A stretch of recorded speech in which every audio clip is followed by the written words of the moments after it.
现如今，人们常说出身贫寒的人很难再出人头地，难道穷人真的没有机会改变命运了吗？其实并不是完全没有出路，只是很多人并不清楚其中的门道。幸运的是，你今天遇到了我。如果这些真相人尽皆知，那整个社会恐怕早就乱成一团了。为了维持现状，富人只能不断给底层人灌输观念，用道德的枷锁绑住他们，让他们心甘情愿地接受命运。那么，想翻身该怎么办呢？答案很简单，那就是彻底与过去割裂开来，背弃原来的生活圈子。你要学会屏蔽一切无用的干扰，从空间到心理全方位地隔离自己，把全部精力集中在赚钱上。如果不知道从何下手，可以向我取经。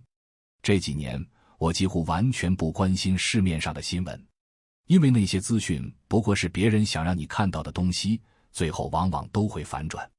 归根结底，还是那些无聊的人和事，只会让人情绪低落，扰乱你的思路。所有新闻本质上都是在操控底层人的情绪，媒体透过这种方式赚取流量。当你在荧幕前愤怒或傻乎乎地发笑时，他们已经靠着流量赚得盆满钵满，把孩子送去国外读书，自己过上了更舒适的生活。你可能会泪流满面，义愤填膺，但这一切不过是被几个字玩弄于股掌之间。人家把你的情绪拿捏得死死的，想让你哭你就哭，想让你笑你就笑。你的身体虽然属于你，但思想却被别人掌控。你不觉得这很可怕吗？我早就把短片、游戏、直播这些没用的习惯彻底扔掉了。这些东西专门用来操控穷人的情绪，贩卖焦虑，批次生产鸡汤。99%的内容完全没必要了解，对我们一点实际帮助都没有。你觉得知道了这些，你的收入会增加吗？放下手机，你的生活照样一团糟。大部分资讯只会让人感到不舒服，引发强烈的情绪波动，根本无法为你注入能量。你的情绪就这么容易被别人牵着走吗？举个例子，你打开一个短片，首先跳出来的可能是一个家徒四壁的老人，生活多么凄惨，吃得不好，受尽折磨。你看完后，心里感慨万千，为这人间苦难感到难过。你反复看了几遍，甚至想掉眼泪，非常同情他。接着，你划到下一个影片，发现一个特别搞笑的内容，你立刻捧腹大笑。从刚刚还悲痛欲绝的状态，瞬间变成一个开怀大笑的小丑，笑得前仰后合，直拍大腿，停不下来，还想分享给身边的人。我说这些，只是想证明一点，你看到的短片内容全是假的，不管它有多精彩。这不过是行销号的套路，苦情戏也好，摆拍也罢，大家心里都清楚。长此以往，那些被蒙在鼓里的人只会越来越深地陷入资讯茧房。同样的道理，你看到的所有新闻、消息、影片，都是有人故意让你看到的。这些垃圾资讯就是困住普通打工人的牢笼。在体力与精力耗尽之后，人特别容易沉迷于那些完全不用动脑的内容。这时候，人会失去创造力，不想思考，也无法关注长远的事情。于是，打工人永远陷在996的死循环里，穷人越来越穷，富人越来越富。这就是快餐文化，速食垃圾。有人精心设计，有人傻乎乎地接受。更可怕的是，这些东西往往还是免费的。穷人就喜欢免费，却不知道免费背后的代价。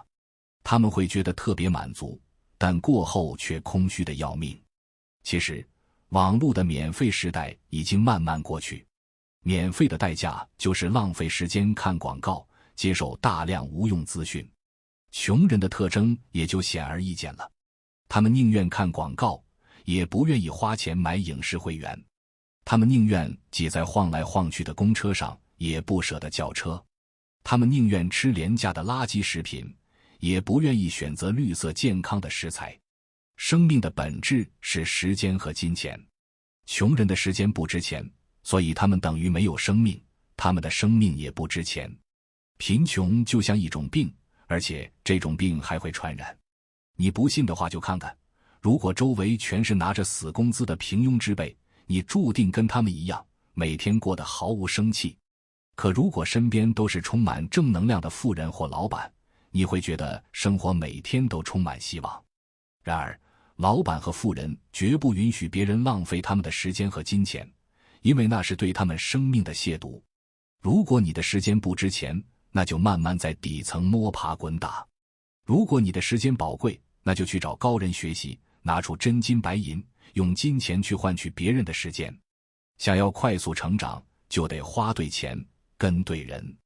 有时候，一个贵人的一句话，就能让你从垃圾资讯的泥潭中解脱出来，醍醐灌顶，恍然大悟。他能帮你少走10几年的弯路，降低被骗或被洗脑的几率，让你学会分辨真正有价值的资讯。但要获得贵人的帮助，最直接的方式就是给钱。别想着不付出就能抱大腿，不愿意付出还想白嫖的，都是穷人命，一辈子就这样没救了。你拿出钱，他能看到你的诚意。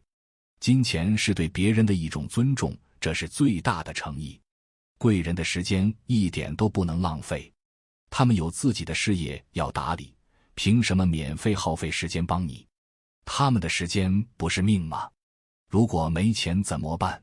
那你现在最该做的就是屏蔽一切垃圾资讯，全力以赴去赚钱，把自己的事业搞好，给家人足够的物质保障，不去关注任何不相干的消息，努力提高收入，为国家多纳税，这才是普通人能为伟大祖国做出的最大贡献，而不是今天同情这个，明天为那个伤心，一辈子就这么浑浑噩噩的过去。别自己生活在最底层，连基本物质生活都保障不了，还站在国家的角度去指责另一个国家。你看看自己过得狼狈不堪吗？一个穷人要么有姿色，要么有钱财，其他的都不用谈。别说什么道德、情操、高尚、做人。然而，穷人变富的过程是一个悲剧，是涅槃重生的艰难旅程，是对原来阶层的彻底背叛。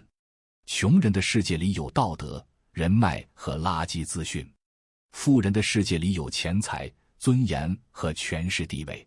原本大家都是毛毛虫，那些不甘心一辈子做毛毛虫的穷人下定决心突破极限，想要蜕变成蝴蝶。但这对曾经的伙伴来说是无法接受的。凭什么大家都是小虫子，只有你蜕变了？周围的人都会想把你拉下来，让你跟他们一样堕落。除了父母，没人希望你过得比他好。你一旦走在他前面，他就会嫉妒你，想尽办法扯你后腿。我们能做的就是果断脱离，不去争辩。向上的路永远是艰难而孤独的，但只要蜕变成功，你就不会再孤单，因为蝴蝶群会成为你的新伙伴。既然选择了远方，就别再留恋过去。只有背叛才能带来自由，只有背叛才能带来成长。背叛是从贫穷走向富裕的第一道难关，背叛是对原有阶层的彻底告别。今天先分享到这里，如果对你有帮助，欢迎按赞订阅智慧补丁，超越自我，完善人生。